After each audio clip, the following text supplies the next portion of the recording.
O relatório Belmont, né, foi um produto de 4 anos de debates de uma comissão, né? E qual era essa comissão? O nome era Comissão Nacional para a Proteção de Sujeitos Humanos na Pesquisa Biomédica e Comportamental. Nacional aqui, nesse nome, não é nacional daqui, do Brasil, mas dos Estados Unidos, né? Mais precisamente, uma comissão que foi instituída pelo governo federal de lá, né, junto com o Congresso americano. E foram 4 anos até sair o relatório em 1978. Mas, afinal de contas, o que é que tem nesse relatório, né? E qual é o nome mesmo desse relatório? Então, o relatório Belmont, né, o nome era em inglês, né? The Belmont Report, Ethical Principles and Guidelines for the Protection of Human Subjects of Research. Esse é o nome dele, né? E o que é que tem nele, em essência? A eleição de 3 princípios pensados como universais, princípios éticos pensados como universais, e que dariam uma base mínima para tratar questões e dilemas morais envolvidos em pesquisa científica. Então, o foco era a pesquisa científica, né? E esses 3 se justificariam pela tradição ocidental de tratá-los, né, tradicionalmente, e pelo fato deles terem uma certa dependência mútua. Então, quando eles fossem aplicados, a gente teria que harmonizar todos os 3. E quais são esses 3 princípios, né? Então, o primeiro deles é o respeito pelas pessoas.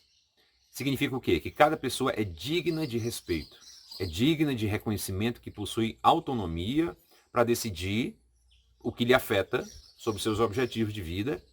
E caso essa pessoa não possua uma autonomia plena, por exemplo, pessoas socialmente vulneráveis, né?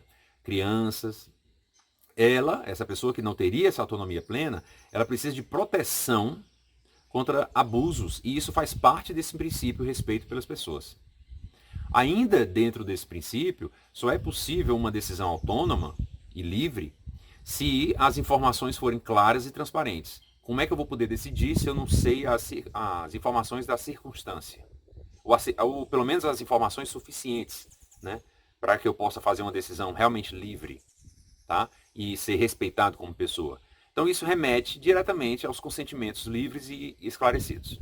O segundo princípio do relatório Belmont é o princípio da beneficência, que significa um princípio positivo, né? Ele é fazer o bem, almejar o bem-estar do outro. Então o relatório ele deixa claro que beneficência é para ser entendida no sentido forte do termo, ou seja, como uma obrigação de objetivar o bem-estar.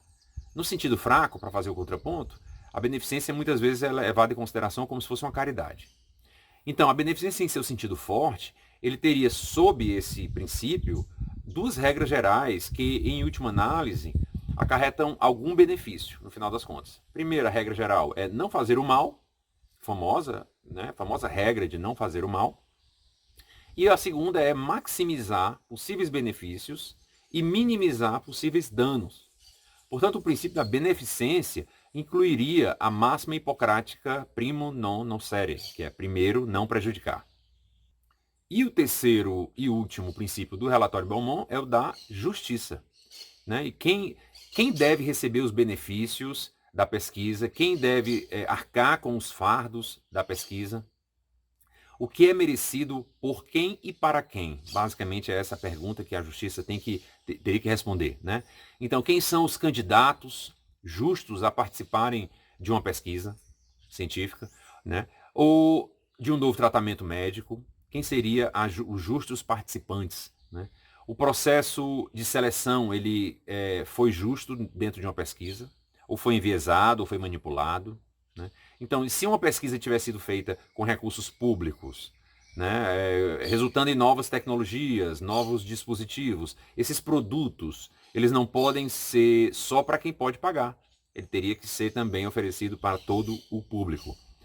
Todas essas perguntas e questões são alvo, então, do princípio da justiça. Então, em resumo, o relatório Belmont, de 1978, ele é um marco na consolidação da bioética e apresentou 3 princípios basilares, né, para a pesquisa em seres humanos. O princípio do respeito às pessoas, o princípio da beneficência e o princípio da justiça.